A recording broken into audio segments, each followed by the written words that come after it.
Okay, before we start the lesson, who is the chairperson here? Ika, ma'am. Yeah, Ika, please leave your friends to pray. Okay, before we are done to start today, let's pray.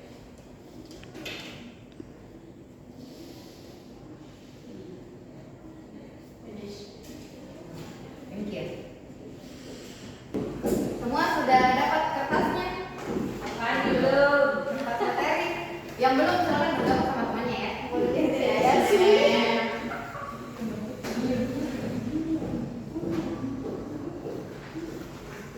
Okay, as you guys might see in the viewers, today we are about to learn Poetry. poetry. What is poetry in Indonesia? Puisi. Love. So what is actually puisi? Apa itu puisi? Karya sastra yang berisi kata-kata indah. Karya sastra berarti kata-kata indah. A beautiful word to express our feeling in romantic way then. Exactly, dengan cara yang romantis. Anyone else? Ungkapan yang memiliki irama dan ritme.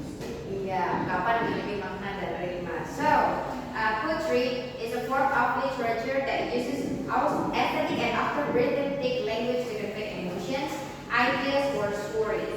Jadi puisi adalah bagian dari karya sastra yang berisi tentang ungkapan-ungkapan atau kata-kata yang indah, di mana kata-katanya itu seringkali dia mempunyai bahasa dan ritme tersendiri untuk menyampaikan emosi, ide, ataupun cerita. Oke, di dalam puisi sendiri itu ada bagian-bagiannya. Sebelum kita masuk ke bagian-bagiannya, kita akan lihat dulu secara langsung di puisinya. Bisa dilihat di puisi The Road Not Taken by Robert Frost di situ. Saya akan coba ambil satu stanza saja ya. Ya, The Road Not Taken.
Oke. Di sini semuanya sudah bisa membaca puisi atau mungkin sebelumnya ada yang pernah ikut kelompok puisi? Baca puisi? Rumi, ma'am. Rumi, would you like to read this stanza for us, please? You may stand up. Silakan dibaca ya. Teman-temannya silakan diperhatikan ya. Yes, ma'am. Bismillah. The road not taken. Two roads. Itu huruf what huruf B. Itu ya, huruf V. Bisa dilihat ya di materinya. Ada itu di materinya.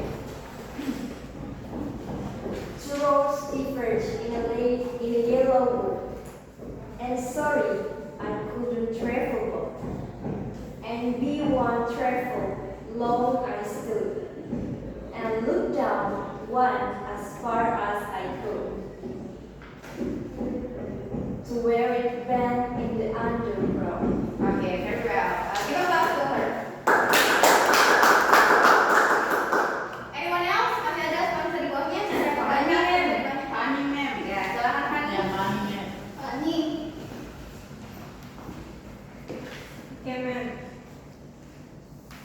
Then took the other, as just as fair, and having perhaps the better claim, because it was greasy and wanted wet.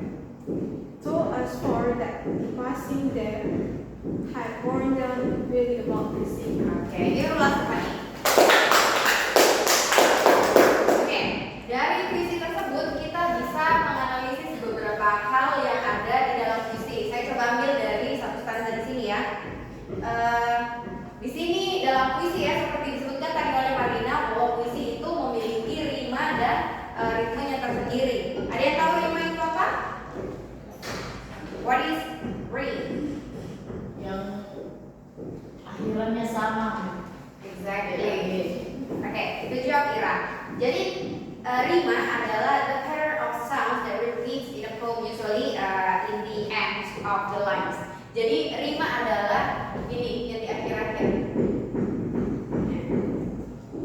Rima adalah yang di bagian akhir. Jadi kalau dari sini rimanya itu dia D, H, D, D, H, I. Berarti D, H, D, H. Nah, ini kalau kita lihat secara langsung memang dia hurufnya seperti ini. Tapi kalau di dalam bahasa puisi kita ganti dengan AB. Kita ganti dengan A, B, C. Misalnya jika ini ada di sini kan ada dua huruf yang berbeda. Jadi kita hanya pakai dua huruf A dan huruf B untuk menggantikan ini. Jadi ini kita juga bisa bilang ini adalah A, B, A, B. Oke, sampai sini paham? Yes, ma'am. Itu tidak seperti pantun mem yang harus AB bisa dijobel itu dekatan dengan A sama A nya bisa di. Nah, ya, bagus pertanyaannya. Jadi untuk pantun itu dia terikat oleh sajak. Jadi kalau pantun itu misalnya dia AAA berarti dia AA semua. Kalau ABAB berarti AB semua. Sedangkan puisi itu punya dia beberapa macam. Karena puisi ini sebuah karya sastra di mana seperti yang kita tahu karya sastra itu bisa melibatkan yang namanya dengan kreativitas. Jadi ada puisi yang terikat seperti ini, terikat oleh rima dan ada juga yang tidak. Dan itu tidak menjadi persoalan karena di dalam puisi juga ada namanya ritma, ada ritme. Jadi ritme itu hampir sama sebenarnya sama rima. Kalau rima itu dia lebih ke polanya di akhir, sedangkan ritme itu bagaimana the beat, bagaimana ketukannya, bagaimana flow-nya itu puisinya, bagaimana puisi itu dibacakan. Contohnya kayak di paragraf selanjutnya itu kan ada itu fair, plain, terus dia where, there, safe itu kan dia akhirnya kan R, M, R, terus E, terus E lagi toh. Nah tapi dia cara bacanya itu mau sama. Nah itu dibilang dengan ritme seperti itu. Ada yang ditanyakan lagi terkait ritme? Kita go forward ya. Kemudian saya tulis dulu ya. Ini tadi rima. Kemudian ritme itu bagaimana ini silabusnya? Ini kan satu silabus, satu satu suku kata. Di sini juga satu N1, N1. Jadi itu juga kita bisa menggunakan kata-kata yang seperti ini. Dia menggunakan suku kata yang cenderung sama satu di awal supaya puisinya terdengar lebih cantik seperti itu. Sekarang yang dibilang dari teman-temannya ya toh bahwa puisi itu bagaimana kita mengekspresikan segala sesuatunya dalam sebuah karya sastra dalam bentuk dalam hal ini tulisan ya dengan cara yang indah, dengan cara yang romantis ya kalau katanya tadi. Oke. Besides kita juga di sini punya metafor.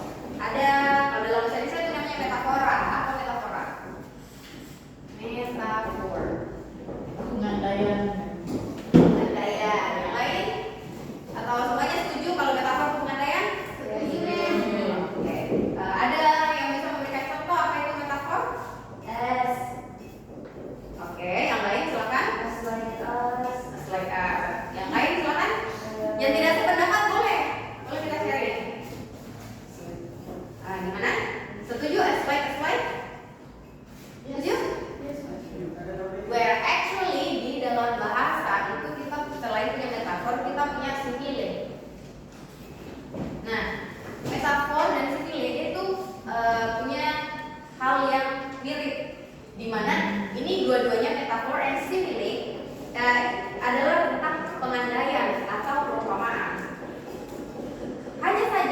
perbedaannya adalah di penggunaan kata as if or as bla bla bla as like.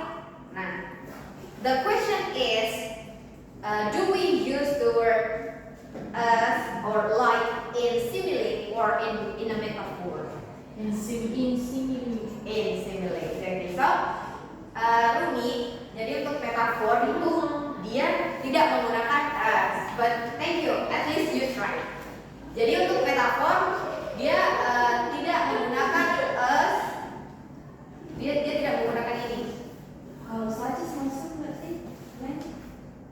Kalau saja dia juga masuk karena di sini kan maksudnya untuk simile itu dia pengandaian, tapi dia mengandaikan sesuatu dengan menggunakan kata sebagai. Nah, kalau di bahasa Indonesia kan kita bilang sebagai, bagaikan. Nah, in English we can say as, bla bla bla, as, like atau such as. Berarti saja di metafor kan? Enggak, such as masuk di simile. Kan saya bilang di sini. Oke. Sebenarnya apa? Jadi metafor itu dia tidak menggunakan such as, like, dia pakai di simile.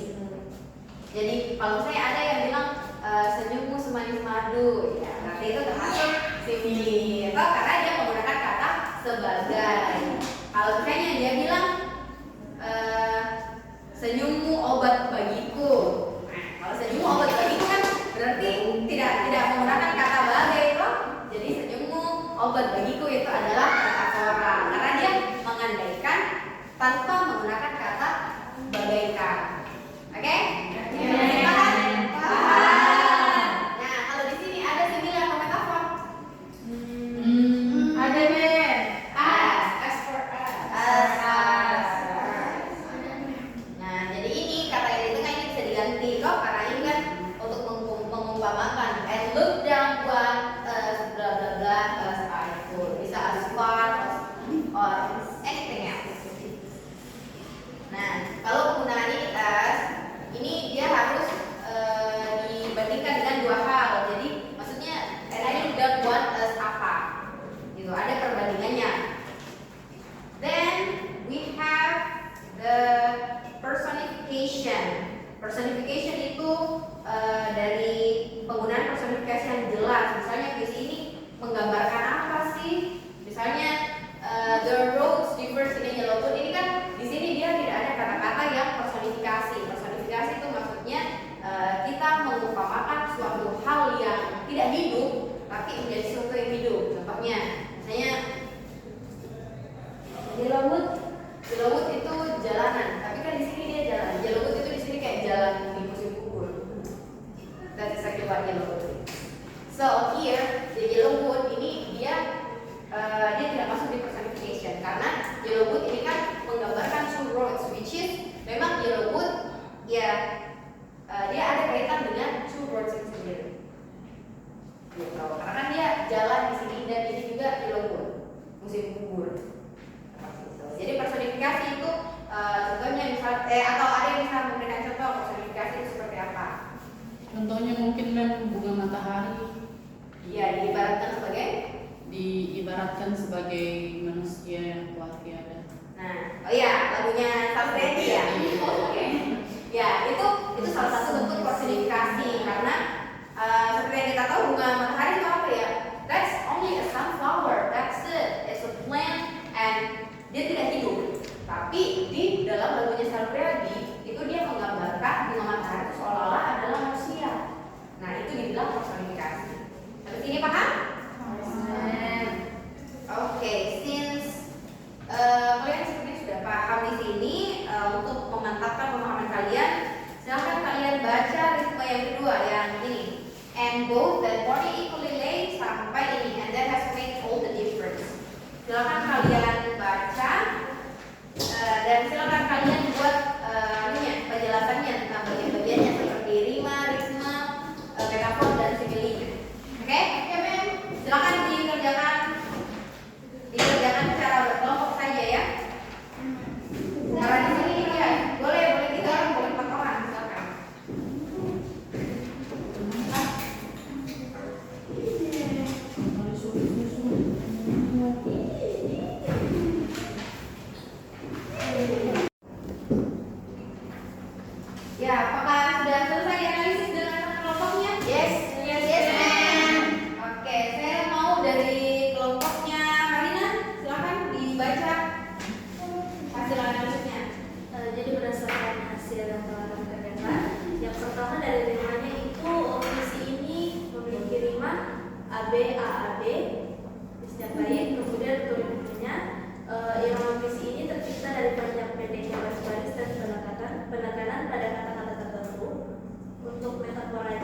Jalan yang bercabang melambangkan pilihan hidup yang harus diambil.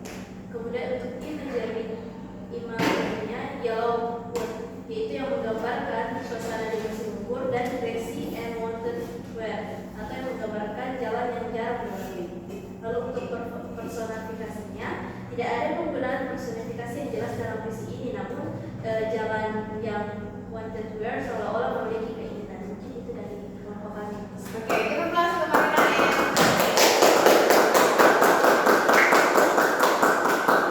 Oke, apakah semua setuju dengan jawabannya Marina? Setuju.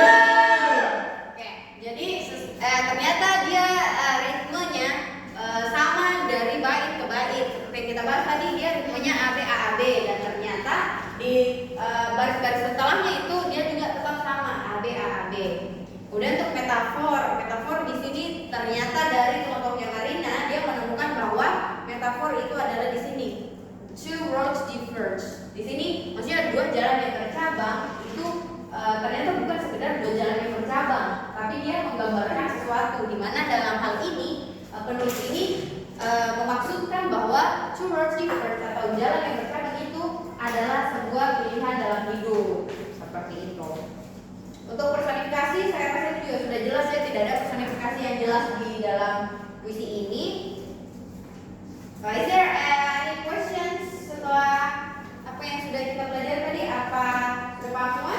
It's Okay. Since it is clear, then karena kita masih ada waktu ya, masih ada beberapa menit lagi untuk kita selesai kelas ini, jadi saya mau kalian bikin satu puisi yang saja, yang satu bait saja, jangan yang terlalu panjang. Oke, silakan buat sesuai tadi. Misalnya kalian mau bikin rimanya yang seperti apa, ritmenya, kalian bisa ya pakai metafor atau simbol gitu, oke? Oke, silakan dikerjakan. Mem, kalau sudah dibuat itu diapain lagi? Nanti kita baca sama-sama dulu ya. Nanti kita lihat kalau jamnya cukup, nanti kita analisis. Oke. Iya, silakan. Coba tulis saya sudah terjual ada di sini. Ya, apa sudah selesai? Yes. Sudah. Saya satu kelompok sama Ya, karena sudah selesai semua, saya mau dengar mungkin berapa ya? Mungkin satu puisi dulu ya, karena waktunya sudah mau habis. Silakan Ira kita.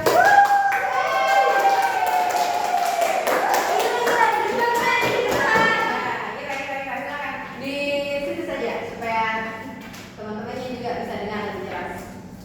Fire and ice. Berdiri, Mem, suruh berdiri, Mem. Ya, kalau berdiri kita berdiri. Baik bermurid, perhatikan sih. Some say the word will end in fire. Some say nice. From what I've tasted of desire, I thought with those of ever fire. But if it had to perish twice, I think I know enough of hate to say that for destruction ice is also great and would suffice. Ya, untuk rimanya sendiri Ira dia pakai satu huruf yang sama ya, dia akhirannya E, jadi dia rimanya adalah A seperti itu. Oke. Oh ternyata waktu kita masih ada untuk satu siswa lagi, silakan. Ya, silakan. So the title of the poetry is Hope is the Thing with Feathers by Emily Dickinson. Hope is the thing with feathers that perceive in its soul and sings the tune without the words and never stop at all. And sweetest in the gale is heard, and sore must be the storm that could avast the little bird that kept so many warm. I've heard it in the childless land and on the strangest sea, yet never in extremity it asked a crumb of me. Ya. Silakan teman untuk tuliskan. Kalian yang sudah bagus ya, atau kalian memang sebelumnya suka puisi, atau ada mungkin yang pernah membaca puisi sebelumnya? Ira, Mem.